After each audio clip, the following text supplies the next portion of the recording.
There are nights when the floor breathes. I hear it, a damp rhythmic sound, as if the wood itself had lungs. It's not the wind, not a rat. It's the heart I buried there, beating against the planks, calling me back. I said it was the demon, that I had to lock it under the cross, seal the flesh of hell with the wood of salvation. But now I see the truth. Hell had another face, and it wore mine. The village sleeps over bones and sins I once blessed, and every creak of this house is a memory trying to escape. The candles consume themselves slowly, as if afraid of their own light. There's the scent of wax and rust, of old repentance. I speak alone, yet I know I'm not alone. Something waits beneath me, patient, as if it knows one day I'll open the hole again, not to free it, but to return. In the dry winter of 1757, a young priest named Esteban de la Cruz arrived in Oaxaca. He came from Spain with few belongings, too many books, and a pair of eyes that never seemed to smile. Some whispered he was devout. Others simply found him odd.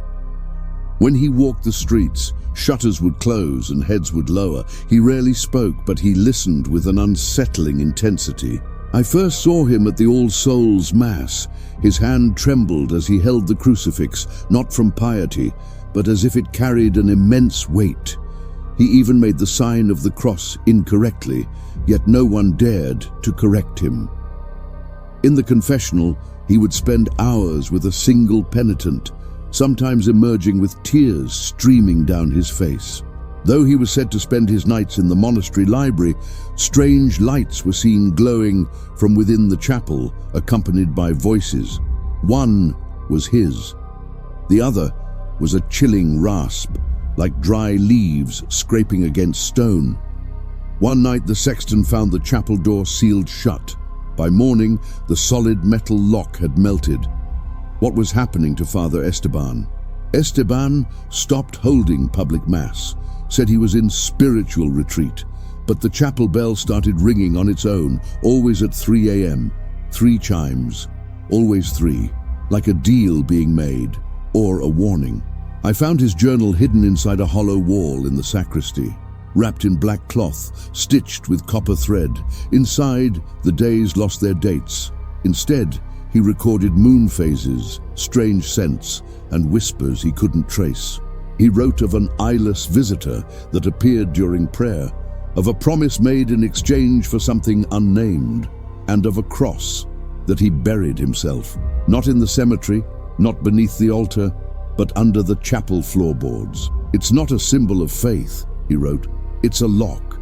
Esteban claimed the church floor was the last barrier, and that something beneath it waited for one mistake, one lapse, one forgotten ritual.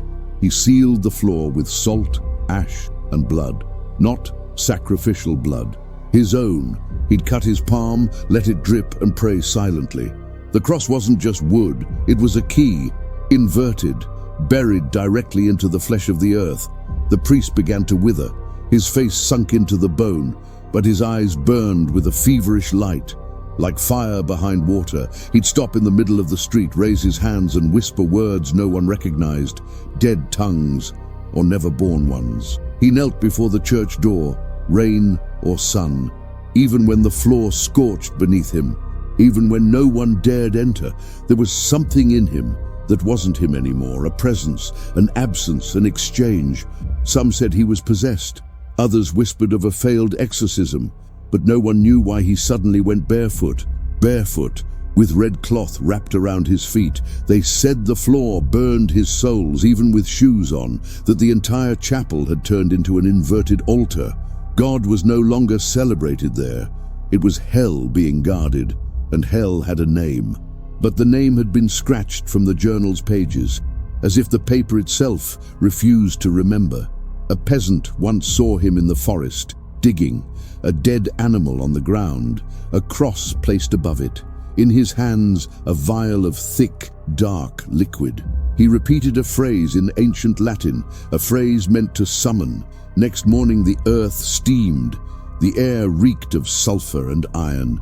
Nothing grows there to this day. No moss, no weed, not even ants. Just silence. and a shadow shaped like a cross burned into stone. I went to the old convent near the village, asked to see records from 1759. That year's book had torn out pages. His name wasn't in any document, as if he'd been erased, not excommunicated, not forgotten. A frail nun pulled me aside and said without looking, he wasn't a priest, he was a hole. I asked what she meant. She simply answered, holes aren't empty, they're doors. His final sermon was spoken to an empty church, no congregation, no hymns, only him and whatever waited beneath the floorboards. He knelt in silence for an hour, then said just 3 words, let it stay sealed. That same night, he vanished. No burial, no procession, but the floor began to whisper. The silence came before the smell. Oaxaca woke up with its doors shut and the dogs mute. It felt like someone had unplugged the world, but left time running. The cicadas vanished, so did the children. Even the wind walked on tiptoes. I was the first to notice the chapel floor, breathing. Yes, breathing, swelling, shrinking, gently moving, like a breath caught between 2 words. When I placed my ear to the floorboards, I didn't hear voices. I heard thumps, soft, steady, human, like an old heart remembering its rhythm. No one mentioned the priest anymore, not in mass, nor dinner, nor confession. If someone slipped, a glare was enough. It was an unspoken pact, but it was obeyed. Everyone knew, even without saying it, it was still there. No one entered the chapel for weeks. The doorwood turned pale, the bell rusted, but every morning as the sun hit St. Lucy's stained glass, that sound. From the floor, 3 dull knocks. The market air changed. Fruit spoiled before ripening, milk curdled for no reason, and the fish died on arrival, though caught alive. Water grew thick, horses restless, dogs vanished. Midwife Iphigenia was the first to speak. Not aloud, in a note she left at the church, he left something loose. 3 days later, they found her lying on the altar, dead, with an iron nail through her chest, and her eyes smiling. I tried talking to the town constable, Roman Gallardo, a man of few words, fearful of God and what has no name. He welcomed me with a lit oil lamp. At noon, he simply said, that's not police business, it's time's business. I asked what he meant. He blew out the flame, looked at me and said, the priest buried part of himself, now it wants back. As I left, he gave me an envelope. Inside, a lock of hair and a small wooden cross, burned from the inside. Then came the dreams. Everyone shared them. A doorless room, a sound like rain from beneath the floor, and a man kneeling back turned. Whenever they tried to see his face, they woke. All of them at 3:03 a.m. Some fled the village, others stopped sleeping. The carpenter beat on his own walls, bare-handed, said he needed to check if they were hollow.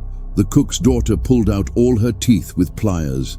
At the cemetery, tombstones flipped upside down. I tried to leave Oaxaca. I swear I did. Boarded the dawn bus out of town. Halfway, it stopped. No reason. The driver wept. We walked back. When I arrived home, there were wet footprints on my floor, bare, small, and reversed, as if someone had walked backward. Since then, I understood. The village wouldn't let me go, or whatever lived beneath it wouldn't. One night, the chapel caught fire, or so it seemed. Its windows glowed orange. The heat reached across the plaza, but no one dared enter. At dawn, the chapel stood untouched, but ashes covered the village doorsteps. Within the ash, nails, hair, and a bone shard no one could identify. The message was clear, and it didn't come from above. Women whispered prayers backwards. Men locked children inside trunks at night, not out of cruelty but protection. The chapel's wood creaked without wind, without touch, without reason. Only one child neared the chapel, Clara, the baker's daughter. She claimed she heard singing beneath the floor, a lullaby, but in a dead language. When asked what it said, she smiled. Esteban still prays, but now it's downward. I returned to the altar one last time, alone. The floor pulsed under my feet. It smelled of iron, wax, and something hot and alive. I touched the wood. It was warm and wet. I closed my eyes and heard it. Not a voice, a sob, a child's, or an old man's, or both. The first time I saw the cross was by accident. I was removing boards near the altar, checking for moisture leaks. The wood there felt different, darker, denser, as if soaked in centuries of sweat and regret. As I pried one plank up, I saw a dull glint of metal, a tip, then the full arm. The cross was buried upside down, but not fallen. It had been planted like that, firmly driven in, as if to anchor something forbidden, and it wasn't ordinary wood. It felt like scorched bone coated in coal. The air shifted the moment the cross appeared. Silence thickened. Shadows along the walls stretched, though the light remained unchanged. A pressure built behind my shoulders, as if something demanded I bow. I stepped back instinctively, but my eyes stayed locked. The inverted cross didn't repulse. It grieved. It looked trapped, straining to hold something back or begging to be freed. At its base were etched symbols, no language known to man, but they burned in my mind like memories I'd never lived. I started researching, spoke with historians, aging priests, even a retired exorcist in Puebla. All refused to help when I mentioned the inverted cross. One old man finally spoke. Not all inverted crosses are blasphemy. Some are seals, others levers. I asked for clarity. He replied, "The cross doesn't point where you think. It pushes, holds back. If it's upside down, maybe what's below wants to rise, and the cross is holding it, or pleading for backup." The symbol appeared again, carved into stone beneath the sacristy, painted in dried blood behind stained glass. Even beneath the trim of nearby homes, hidden under dust and fear. It wasn't a mistake.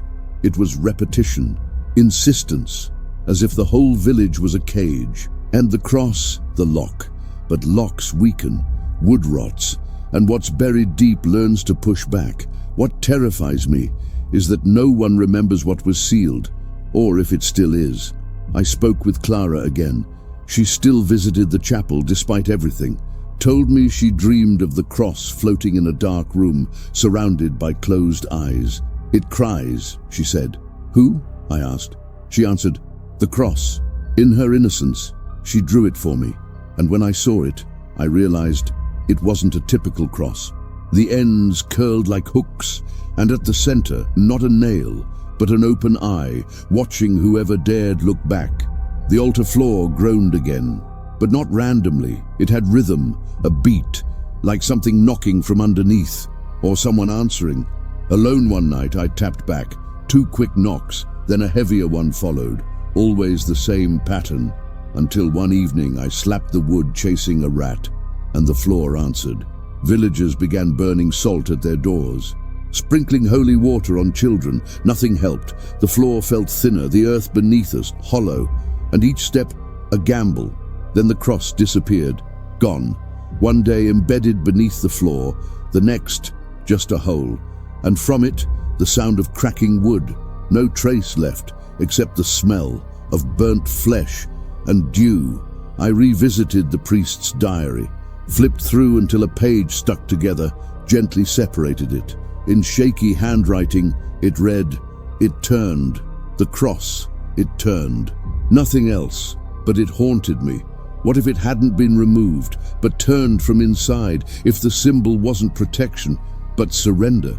The inverted cross isn't always defiance. Sometimes it's a cry for help.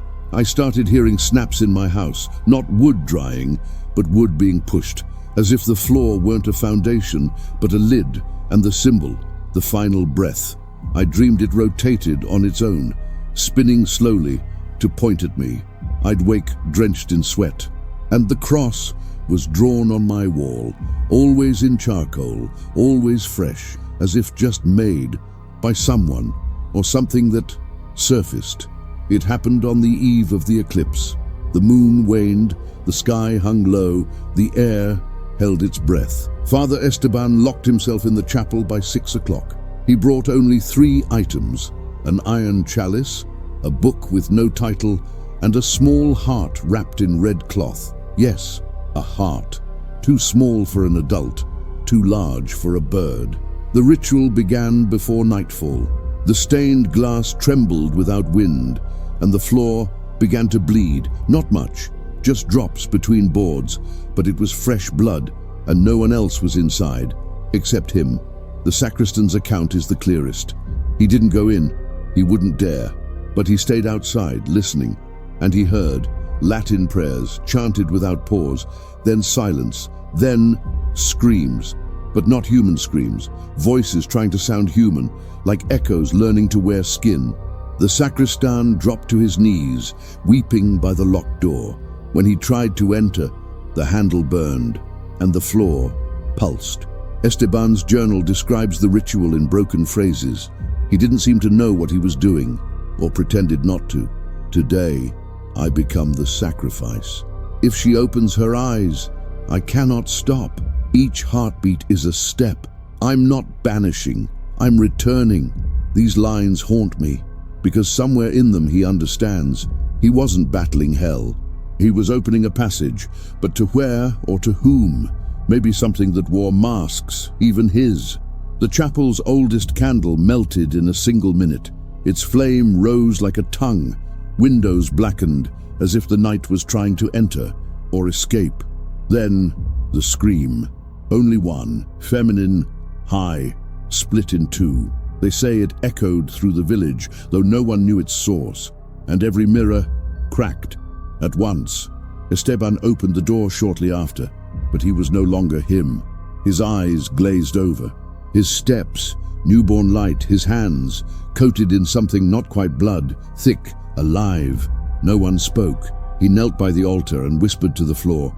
I saw the face, then lay flat on the boards, motionless for hours. When they tried to wake him, no pulse, but the floor still warm. Days later, I found carvings beneath the altar, small, like fingernails, childlike, but in perfect patterns, made in trance, or by something that didn't need to see. A circle, unfinished. Inside it, a figure turned away, but the head twisted, looking back, looking at you, and in place of a face, a mirror. All signs pointed to one truth. The ritual wasn't stopped out of fear. It was stopped by revelation.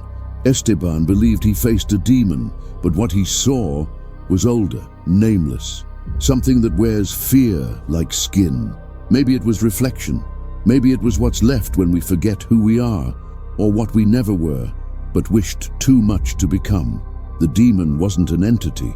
It was a mirror, and Esteban saw his face from outside, and it broke him. The stained glass began to fade, not from dust, but from within.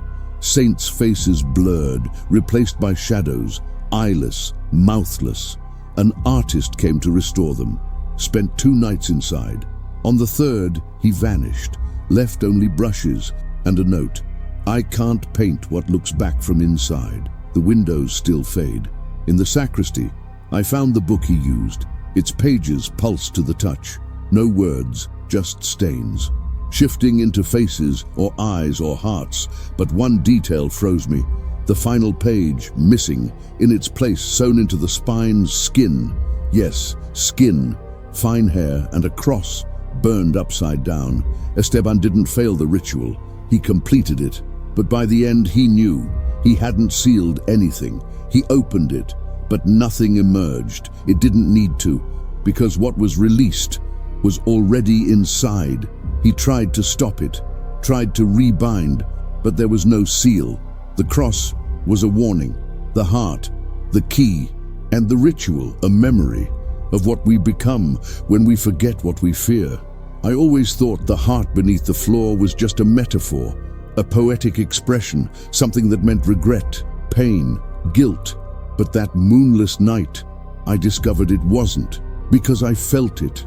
The floor was warm, not like sun-warmed wood, but like skin.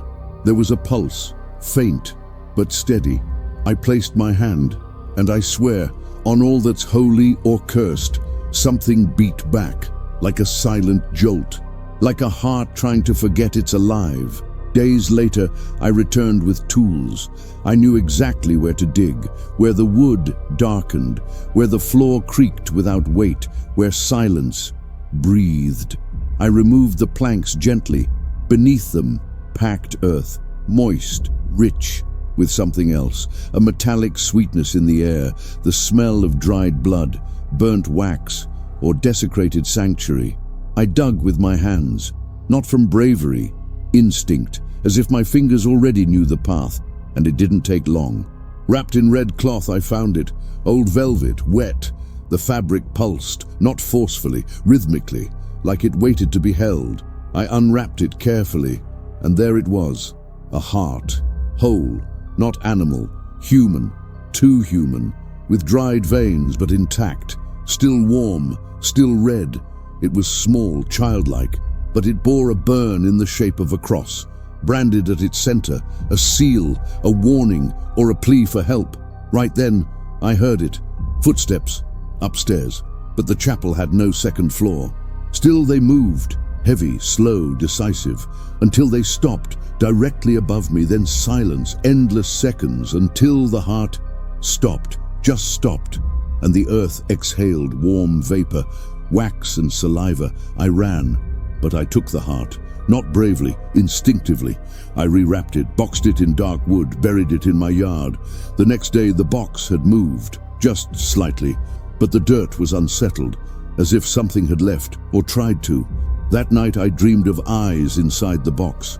I researched ancient preserved hearts, found accounts, Benedictine monks, heretics, Basque shamans. All agreed, hearts can hold memories, but only if torn out alive and sealed with intent. It wasn't sacrifice, it was storage of something, of someone.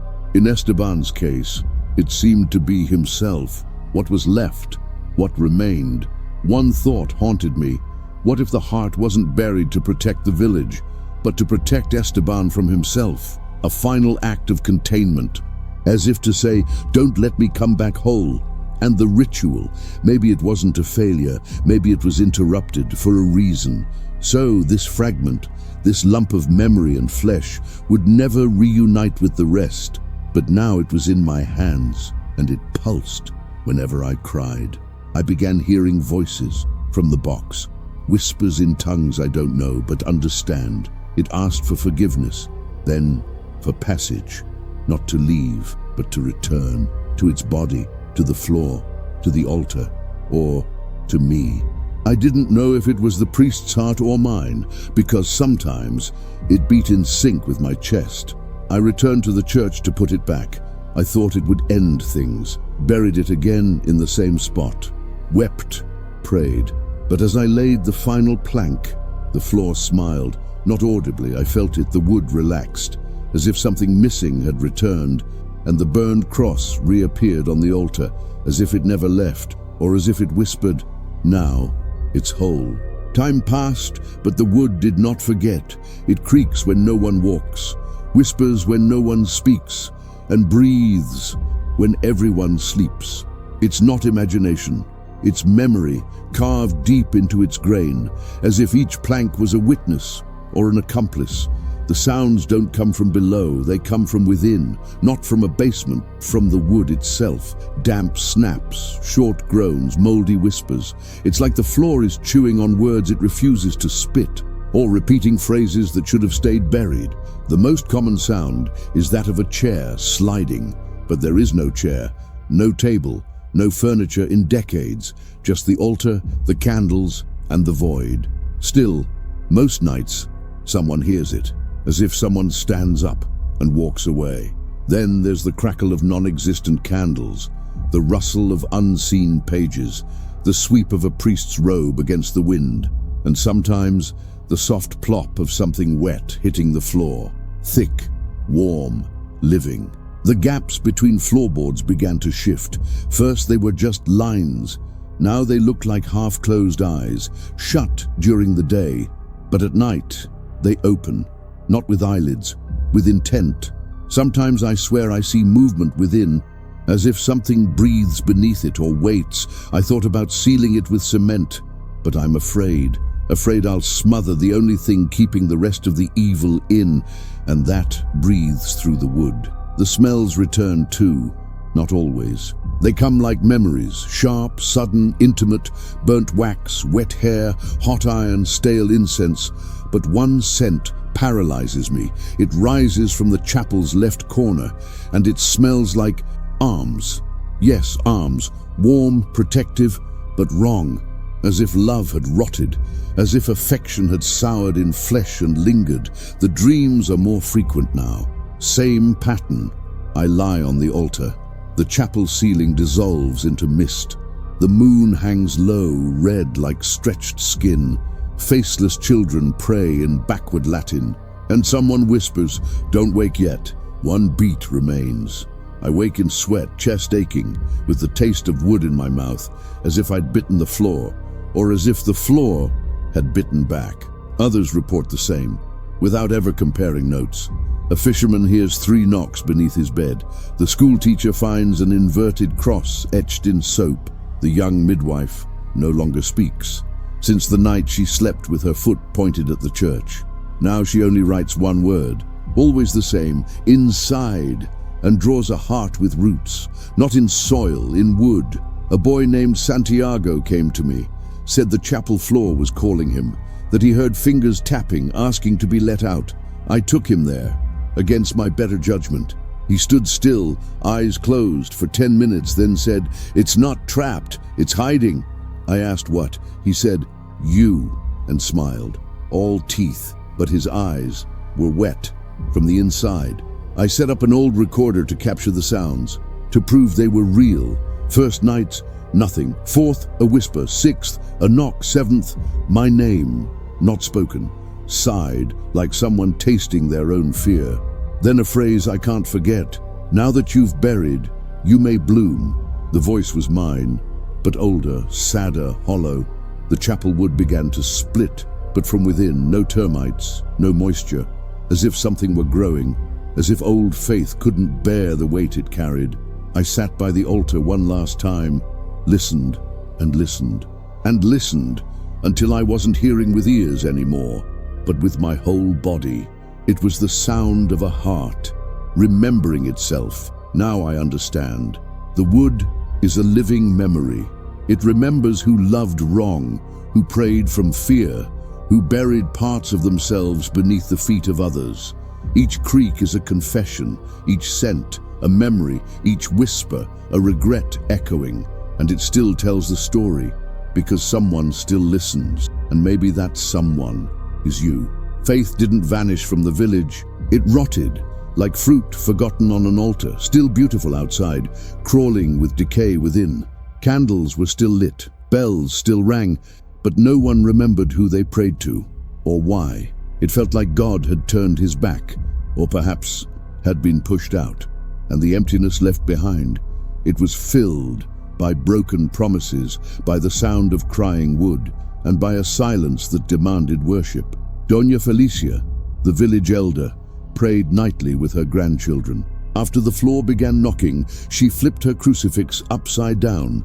She said, "So his heart will see the truth." A visiting priest tried to remove it. She bit his hand. It bled. 3 days later, he died of infection. A black line stretched from the wound to his shoulder. The cross remained, still inverted, with a hair tied to its top. Not hers, not her grandchildren's.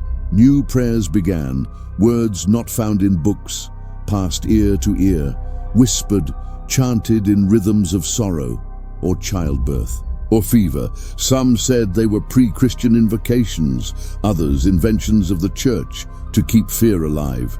Still, everyone repeated them, even without understanding, because the silence between prayers was worse. That's when the floor answered. That's when the eyes in the cracks opened. Faith became defense, then blackmail. If I pray, he won't come. If I fast, she won't call me. If I kneel, maybe he won't be born again. There was no love, only bargaining. People didn't ask for miracles. They asked for delay. One more day, one more night, one more silence. Even if it hurt, even if it cost their hearts. Processions changed. No hymns, no flowers. They carried broken objects, dead animals, hair strands, and instead of walking past the church, they circled it as if it were a pit, a well, an eye. Children were no longer baptized. They were marked with ash, with blood, with their mother's fingers, shaping the inverted cross on the nape. The statue of St. Lucy fell from the altar. No one dared to put her back. In her place, a cracked mirror. "So she sees better," they said. I never learned who she was. Maybe the new faith, or the old one tired of waiting. Tiny worms appeared in the holy water. They circled in formation, the same shape found beneath the altar. A visiting priest fled. The chapel bell rang 3 times on its own, and a shadow appeared in the stained glass. Without light, a pregnant woman came to me, said she dreamt of a child born without eyes, but with a mouth wide open, crying reversed psalms, and when she woke, there was blood on the sheets. I told her to leave. She replied, "I already have," and smiled. A rosary hung from her lips, caught in her teeth, like she was chewing her faith. Even the cemetery changed. Gravestones lost their names, crosses turned upside down, untouched by hands, and the dead began reappearing. Not whole, just parts. As if something was trying to build itself. A nun confessed she saw the heart move beneath the chapel, not beating, crawling. It's climbing through the bones. She was hospitalized. Days later, the hospital burned down, her room untouched. And in the center of it all, me, the one who saw too much, who touched the heart, who returned what should have stayed buried. My faith, I don't know where it went. Sometimes I pray not for protection, but permission.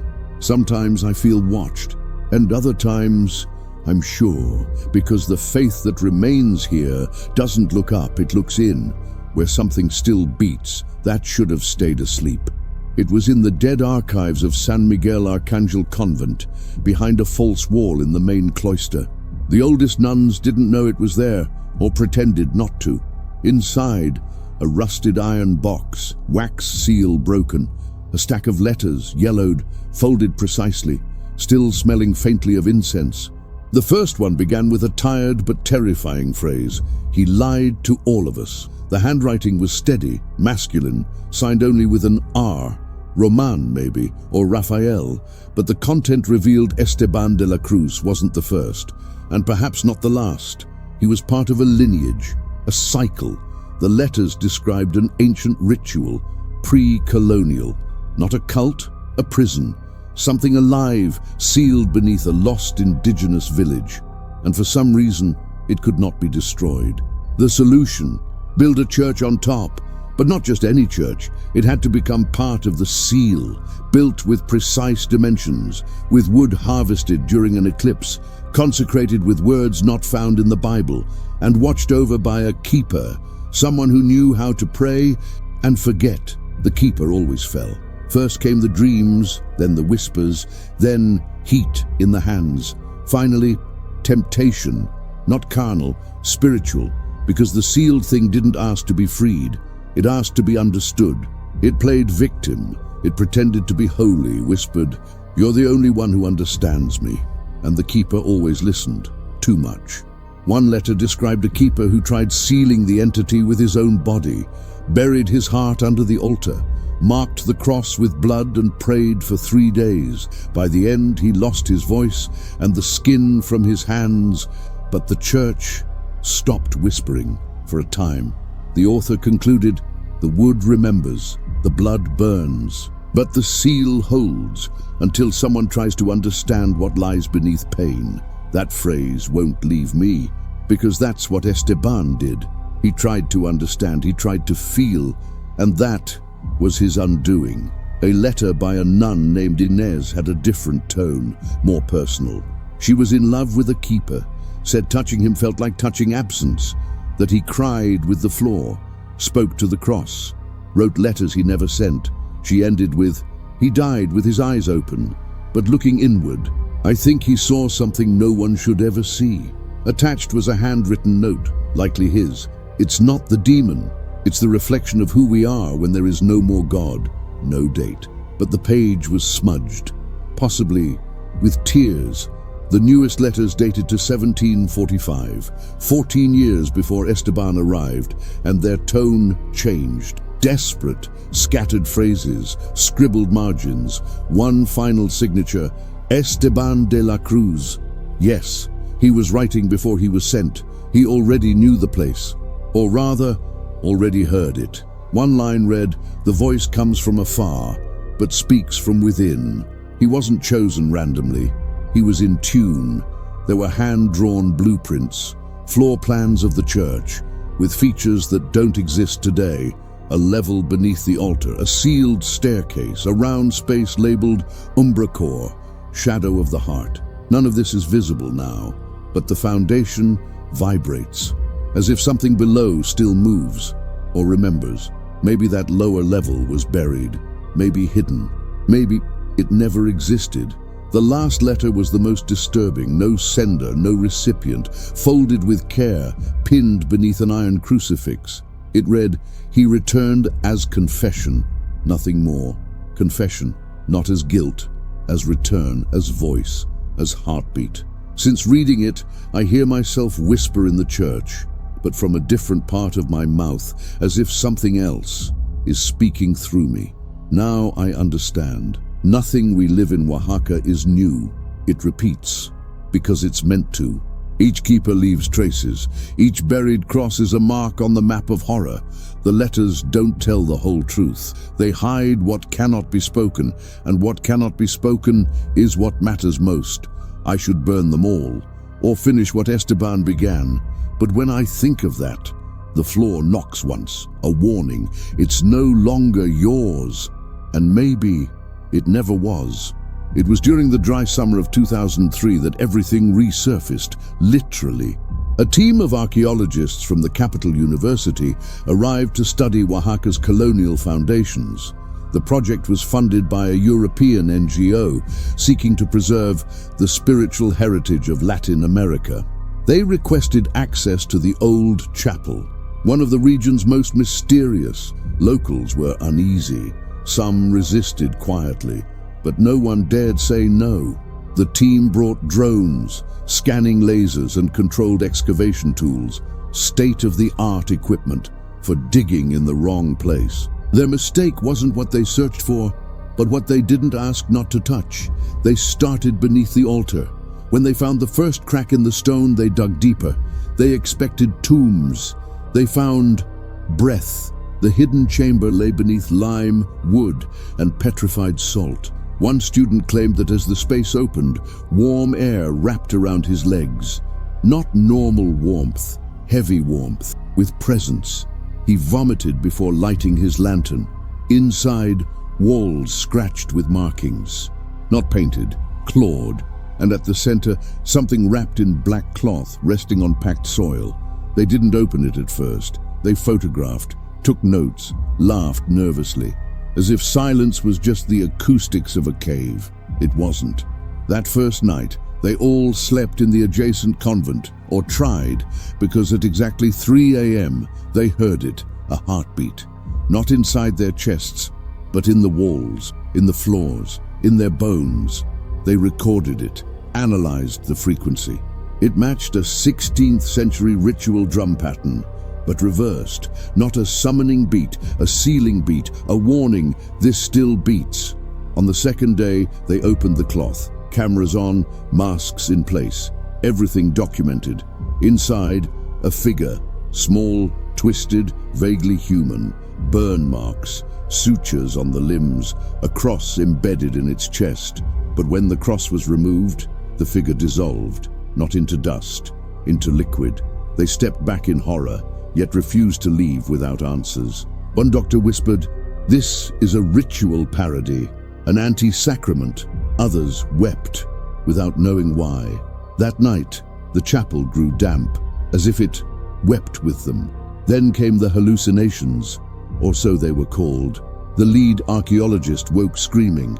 Something had entered him, he said, not with pain, with longing. "He's back. He returned to me." They locked him in the equipment room.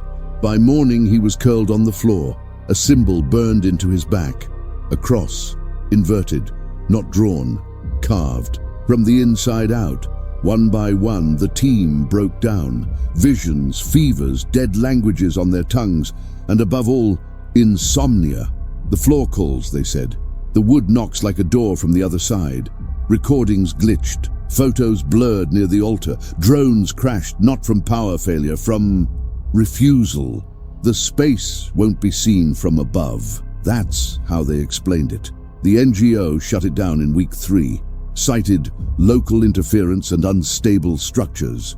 But an internal report, leaked years later, told another story.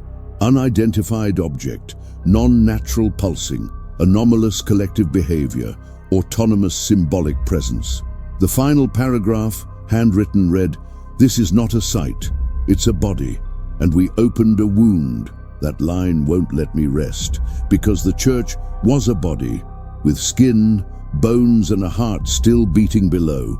2 years later, I returned.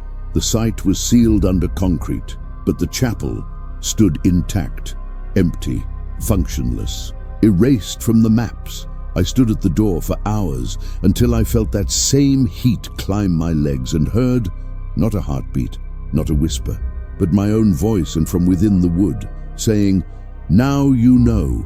No archaeologist has returned since. No historian published anything. Photos vanished, videos blank. But the villagers know, they never forgot. They just pretend, and the chapel remains, whole, waiting, like a body in coma, with the heart still connected, and the soul partially absent, or partially loose. What remains when a church becomes flesh, when the floor breathes and the altar bleeds, when the faith that holds it all together starts to rot from within, what remains is what still beats. And that beat doesn't come from beneath the wood, not anymore. It comes from where we least expect, from within ourselves. Since I touched the heart, something in me changed. Not a metaphor, a fact. I'm not just flesh and memory anymore. I am containment, a fragile seal, a surface under pressure. Some nights I hear my own chest beat like the chapel floor, 3 times, always 3, as if what was buried below has found resonance inside me. And maybe it has. Maybe we all carry something that should have been forgotten, but wasn't. Something buried so deep, it grew roots. I'm beginning to understand. Esteban didn't try to exorcise a demon. He tried to cast out a part of himself, the part that still wept, still yearned, still believed. And in trying to cut it out, he dug deeper, and the deep answered. All faith casts shadows, all devotion comes at a cost, because believing too hard sometimes opens doors, and not all doors open upward. Some lead back, to what we were, to what we fear becoming again, and the heart, the one buried beneath the altar. I don't know if it's still there. I haven't gone back. I can't. Maybe because now it beats inside me. The village endures, as if nothing happened. But the silence is different now, denser, aware. Children don't run near the chapel, elders pray facing the ground, and the bells ring, even without ropes. Each toll reminds me, some things never vanish, some things can't be exorcised, some things just change rooms, and sometimes that room is inside whoever tried too hard to understand, or loved too deeply, or simply listened. What frightens me isn't what I saw, it's what I still see, with my eyes closed. What slips from my hands when I pray, what echoes between one breath and the next. It's the echo of what still beats, because it's no longer a sound, it's sensation, presence, a thing that doesn't ask to leave, it asks to be recognized. Like guilt, tired of being denied, like pain, refusing silence. Sometimes I tell myself it was all in my head, that the cross, the heart, the eyes in the wood were delusions. But then I spot a detail out of place, a rusted nail in the wall, a shadow in the mirror, a symbol drawn in the fog, and I remember faith never needed proof, only space to enter, to grow, to take shape. And sometimes that shape has no name. One day someone will dig that floor up again, Maybe out of curiosity, maybe out of despair, and what they'll find won't be a body nor a curse, it'll be a reflection, because what's sealed down there is everything we pretend not to carry, the weight of silence, the smell of shame, the shape of unspoken guilt, and the heartbeat of something that never died, just waited. Last time I stood before the chapel, the sky hung low and grey. The wind didn't move, and the sound came from inside me, like a forgotten prayer, like a name that is no longer a name but a wound, like a desire to remember. I closed my eyes, touched the wood, and I heard, not a whisper, not a scream, but a heartbeat, in perfect sync with my own. This story was about a priest, a cross, a silent village. But the real story is about what we bury in ourselves. The fear we call faith, the guilt we call tradition, the emptiness we try to fill with silence, and the beat that still echoes isn't from the demon, nor from Esteban. It's ours, of everyone who ever loved, believed, lost, and tried to forget, but couldn't, because some things never stop. They just wait for the right moment to beat again. If this story gave you chills, tell us where you're watching from. Leave a like, it keeps our candles burning, and share it with someone who'd love to uncover this mystery too.